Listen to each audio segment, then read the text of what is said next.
Us Brits love the USA. And I'm going to be honest with you, and I'll tell you why we love it. Firstly, the people. Secondly, it just feels so good to be out of the UK.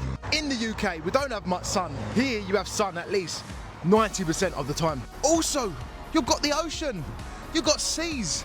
You've got beautiful rivers, you've got beautiful lakes. And I really feel like it's the people in America that make it great. Everyone cares about each other. And I'm not saying the UK is all doom and gloom. It's not. Because in England, some people are nice. And you do get some beautiful rivers and lakes. If you go up to Scotland, that's in the UK.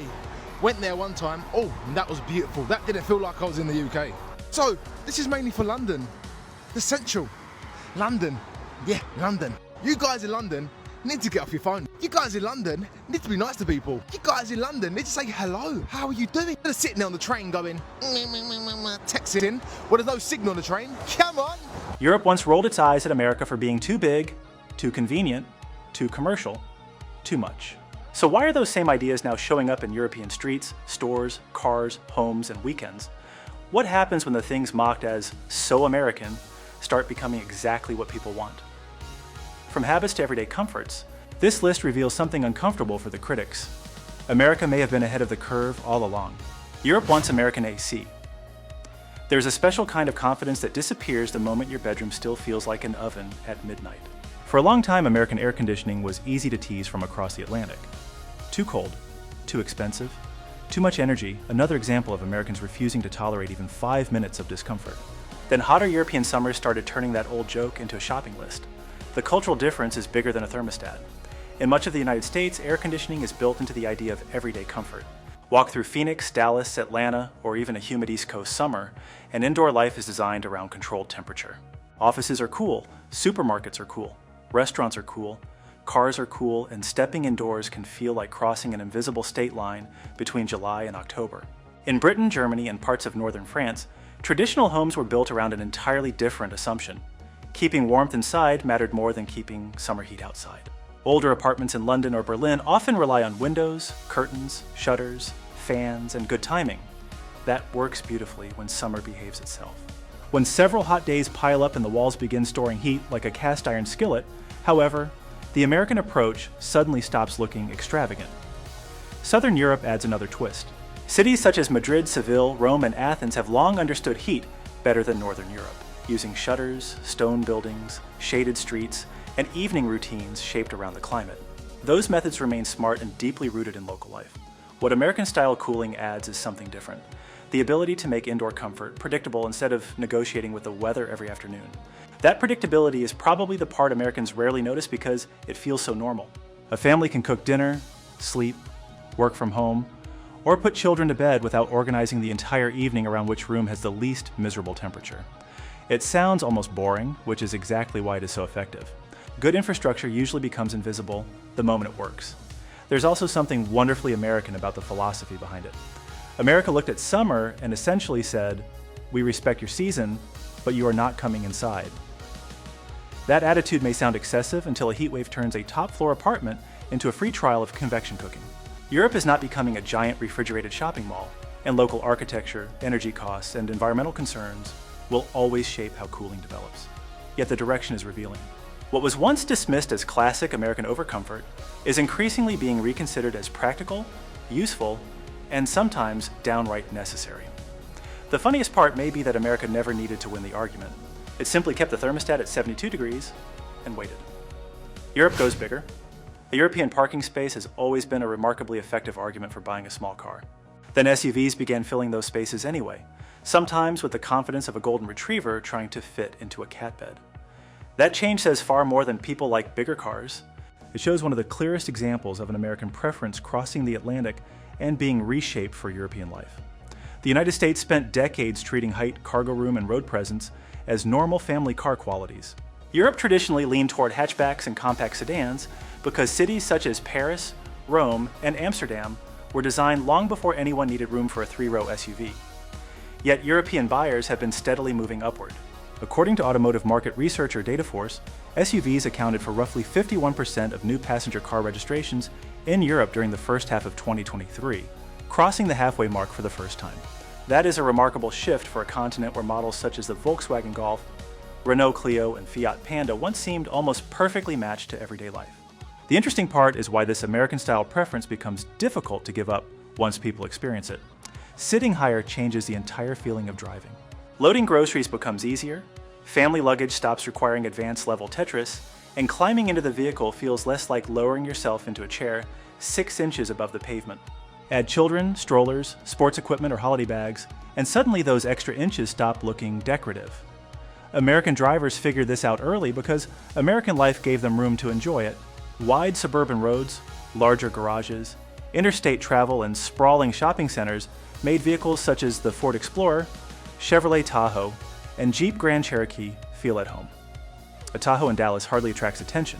Put the same thing beside a Fiat 500 in central Rome, and it looks like the Fiat has brought its dad. Europe, however, is not simply copying America at full scale. That is what makes the trend more interesting. European manufacturers increasingly offer compact and mid-sized crossovers that borrow the American SUV formula while trimming it to fit narrower streets, higher fuel costs, and tighter parking spaces. France can embrace the higher driving position without requiring every Parisian garage to undergo structural counseling. There is also a psychological side that rarely appears in specifications. Larger vehicles create a sense of personal space. The doors feel heavier, the cabin feels calmer, passengers have elbow room, and long motorway trips become less tiring. Once that becomes part of daily life, returning to a tiny cabin can feel surprisingly restrictive. This is where an old stereotype about America starts looking different. Bigger has often been presented as proof that Americans simply cannot stop themselves. Sometimes that criticism is fair. America has produced cup holders capable of supporting beverages with their own zip code. But sometimes bigger solves very ordinary problems remarkably well. Europe's SUV boom suggests that plenty of buyers have quietly reached the same conclusion. They may still want something narrow enough for Milan, economical enough for Berlin, and civilized enough for Copenhagen, but they also want the space and commanding driving position Americans have enjoyed for years. Europe is not buying Texas-sized trucks, it is buying the American idea behind them, one parking space at a time. Black Friday One Europe can resist a surprising amount of American culture, but put 40% off in giant letters above the door, and suddenly the Atlantic feels much narrower. Black Friday is one of the strangest American ideas to become normal in Europe because the holiday that created it, Thanksgiving, is barely part of European life at all. Somehow the turkey stayed home while the discounts got a passport. That alone makes Black Friday worth looking at closely. Britain, France, Germany, Spain, and Italy did not need another traditional holiday in late November, yet retailers embraced an American shopping event so enthusiastically that the phrase Black Friday now appears on storefronts from London to Madrid without anyone bothering to translate it. In Britain especially, it has grown into one of the most important promotional periods before Christmas. PwC's annual UK Black Friday research has repeatedly found that millions of British consumers intend to participate, with spending concentrated heavily online, as well as across electronics, clothing, and gifts. The addictive part is not simply cheaper prices. America turned shopping into an event with a starting gun. European retail traditionally had more clearly defined seasonal sale rhythms. France, for example, has long had legally structured soldis periods, while Italy traditionally centered major discounts around winter and summer sales. Black Friday introduced something culturally different, a single November weekend where consumers feel that ordinary shopping rules have temporarily been suspended. A television you are thinking about on Thursday becomes a matter requiring immediate family consultation by Friday morning because somebody has placed a red countdown clock beside it. Americans understand this psychology almost suspiciously well. The United States has always been good at turning consumption into entertainment. Shopping malls became destinations, warehouse clubs transformed buying toilet paper into bulk logistics, and outlet centers made bargain hunting feel like a road trip with receipts. Black Friday follows the same formula. The discount matters, but anticipation matters too. People compare prices, save products, send links to relatives, and discuss deals as though preparing a fantasy football lineup. When that energy reached Europe, retailers adjusted it rather than copying the old American footage of crowds waiting outside stores before sunrise. In Germany and France, the event became heavily digital. British retailers stretched Black Friday across several days, sometimes an entire Black Friday week. Spain adopted it enthusiastically before the Christmas season, even though there is no Thanksgiving Thursday sitting conveniently in front of it. That is probably the greatest compliment to the American invention. Europe removed the original holiday and discovered the shopping tradition still worked perfectly well by itself. There's also a reason this feels distinctly American in the best possible way. American culture has a talent for making ordinary life feel like something is happening. Dinner becomes Super Bowl Sunday, a neighborhood porch becomes Halloween headquarters, a shopping weekend gets its own name, graphics, countdowns, and strategy. The product may be a washing machine, but America somehow gives it opening night energy. Europe did not import Thanksgiving, and nobody expects Parisian families to start debating cranberry sauce recipes just to justify buying a laptop. They simply kept the part America made irresistible, the feeling that, for one weekend, getting a great deal can become an event in itself. Brunch took over. Europe already had breakfast perfected long before America decided that pancakes deserved their own architectural engineering. Paris had croissants and café crème, Madrid had toast with tomato and olive oil, Vienna had coffee houses where breakfast could stretch comfortably into conversation, while London could place enough food on one full English plate to make lunch feel slightly unnecessary. Then an American idea slipped into the weekend and quietly rearranged the clock: brunch. The interesting part is that brunch did not conquer Europe because Europeans lacked good breakfast food. It caught on because America changed what breakfast was for. A traditional weekday breakfast is usually functional. You eat, drink coffee, and get moving. American-style brunch turned that simple meal into a weekend social event where arriving at noon is perfectly respectable. Eggs can share a table with cocktails, and nobody starts checking the time after the second coffee. In London, Amsterdam, Berlin, Barcelona, and Copenhagen, brunch menus have become a familiar part of urban restaurant culture, especially among younger diners. Industry analysts at Mortar Intelligence have estimated the European food service market in the hundreds of billions of dollars, with cafes and casual dining continuing to benefit from consumers spending more on eating outside the home. Brunch has found an ideal home inside that shift because it sells an experience as much as a plate. That is the American trick worth examining. America has always been unusually good at taking an ordinary activity and giving it occasion status. Breakfast becomes brunch, a backyard meal becomes a cookout, watching television becomes a Sunday gathering with enough snacks to provision a small county. There's a generosity to it that travels well, because the basic message is wonderfully easy to understand. If people are already eating, why rush them? Compare that with Parisian cafe culture, where a morning coffee and pastry can be elegant and restrained. American brunch arrives with pancakes stacked 3 or 4 high, syrup running down the edges, eggs Benedict under a blanket of hollandaise, thick-cut bacon, and coffee mugs that behave as if dehydration is a national emergency. It is less breakfast at a desk and more breakfast wearing its weekend clothes. The portion size attracts attention, but the real hook is freedom from the clock. Brunch removes the tiny social embarrassment of sleeping late. Miss breakfast at 10:30? America has effectively issued a culinary pardon. Now you can walk into a restaurant at 12:15, order French toast covered in berries, and behave as though this was the plan all along. That flexibility explains why European cities can absorb the idea without sacrificing their own food traditions. Berlin can put local bread beside American pancakes. Copenhagen can keep Scandinavian ingredients while borrowing the leisurely format. Barcelona can incorporate eggs and brunch cocktails without asking anyone to give up tapas later that evening. The American concept behaves less like a replacement and more like an extra setting on the weekend. And once restaurants understand the economics, the appeal becomes even clearer. Brunch fills tables during late mornings and early afternoons, turns inexpensive ingredients such as eggs, flour, and potatoes into highly desirable dishes, and encourages groups to stay longer. A pancake may begin life as flour and milk, but stack it high enough, add berries and maple syrup, and suddenly it has a reservation. Perhaps that is why brunch feels so naturally American even after crossing the Atlantic. It takes something ordinary, gives people more choice, more time, and a little more abundance, then invites everyone to enjoy themselves without apologizing for it. Europe already knew how to make an excellent breakfast. America simply asked why everybody was leaving so early. Halloween got huge. There's something wonderfully American about looking at October, seeing perfectly respectable front yards, and deciding they would be improved by 12-foot skeletons, fog machines, inflatable ghosts, and enough orange lights to make the neighborhood visible from space. Europe already had centuries of ghost stories, Gothic churches, ancient cemeteries, and castles that genuinely look haunted after sunset. America somehow took all that darkness, gave it candy, put it on the lawn, and turned it into a block party. That version of Halloween is becoming much harder to miss across Europe. The change is especially visible in Britain, Germany, France, and Spain, where costume sales, pumpkin carving, themed attractions, and Halloween parties have expanded far beyond the niche celebration they once were. In the United Kingdom, Halloween has become one of the country's major seasonal retail occasions. Market estimates from global data have placed British Halloween spending at roughly $700 million in recent years.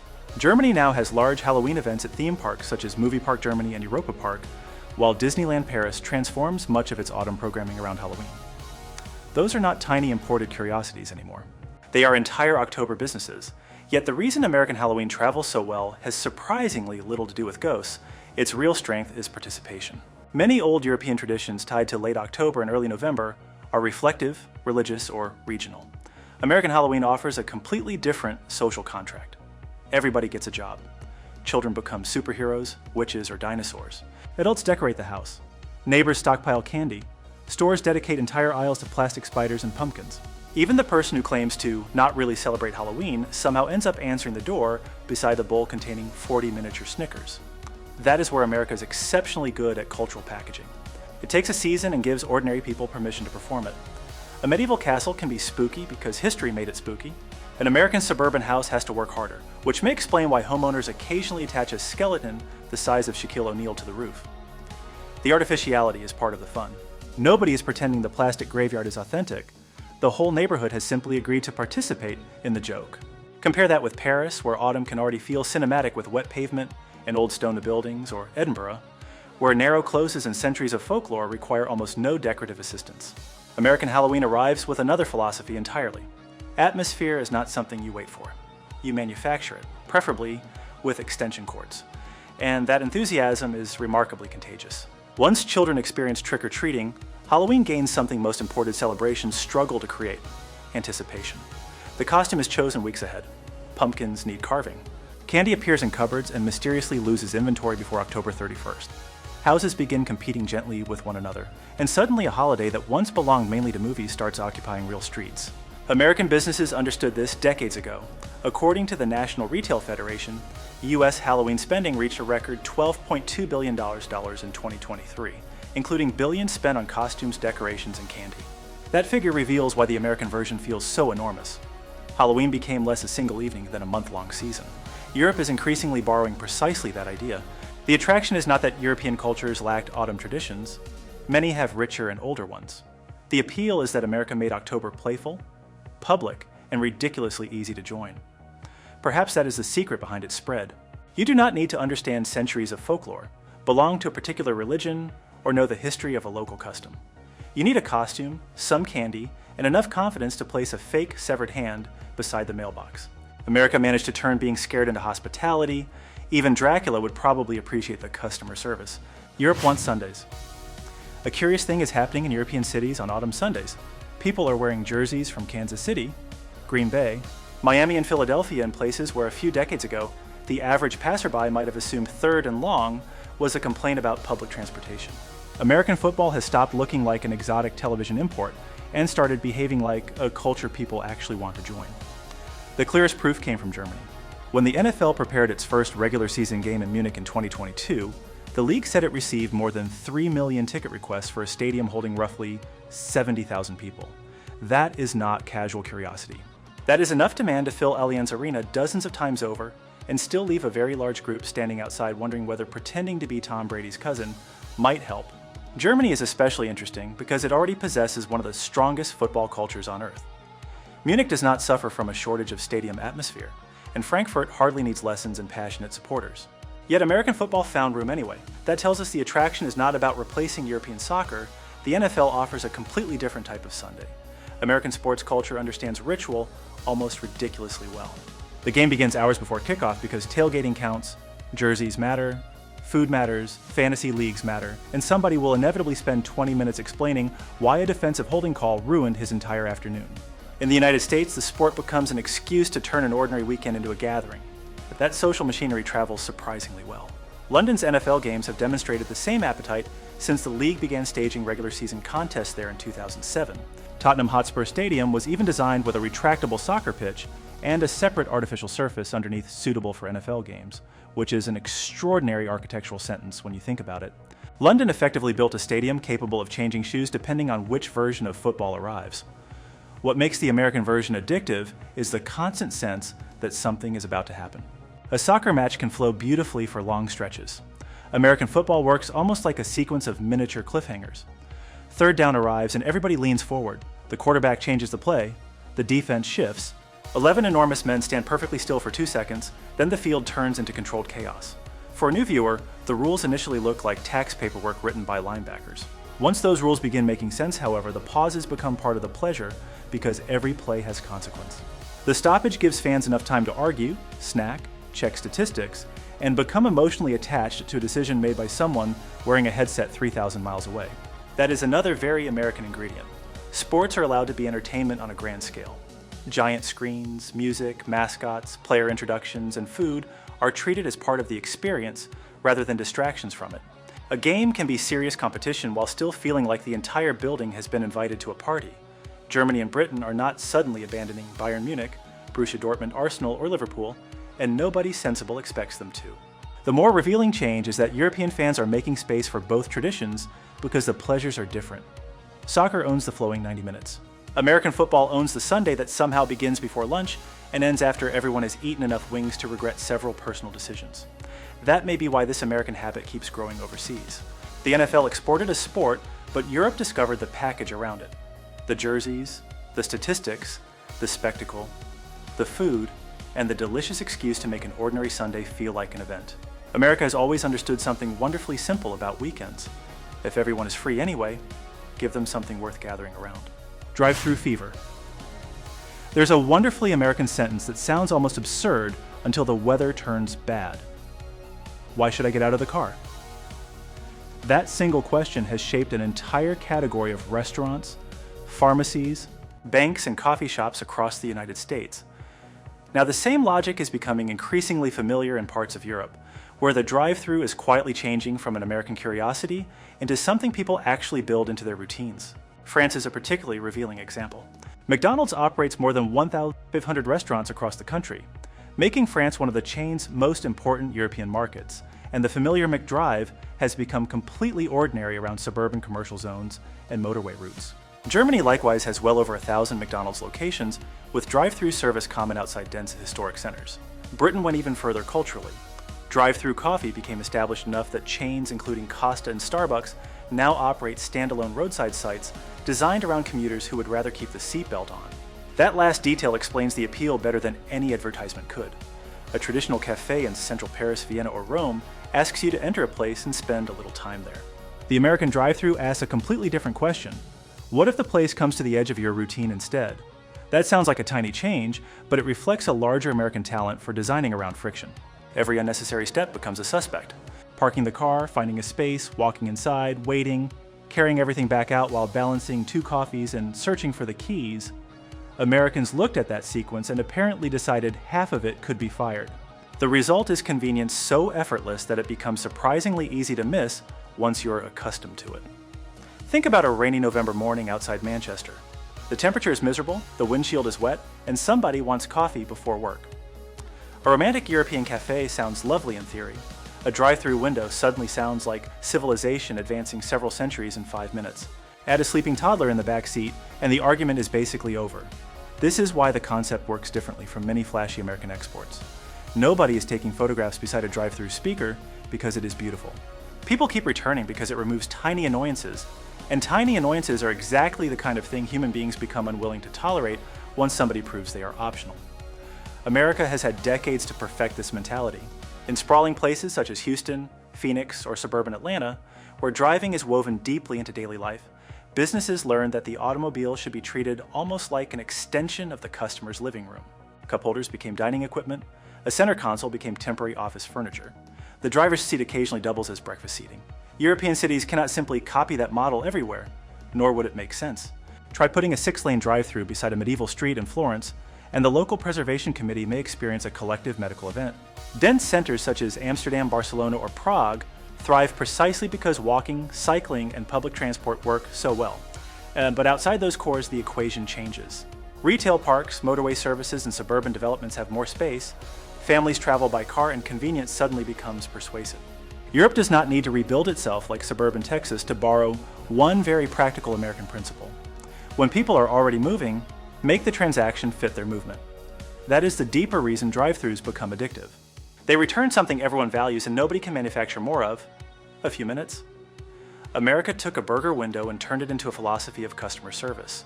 Once you have collected breakfast without unbuckling your seatbelt, walking across a wet parking lot begins to feel suspiciously old-fashioned. Maybe the most surprising part is not that American habits are spreading across Europe, but how quickly yesterday's too much can become tomorrow's why didn't we have this sooner? Culture rarely travels by winning arguments. It travels because people try something, enjoy it, and quietly make room for it. Which American trend do you think Europe will embrace next? Tell us in the comments, and subscribe to the channel for more stories about America seen from the outside.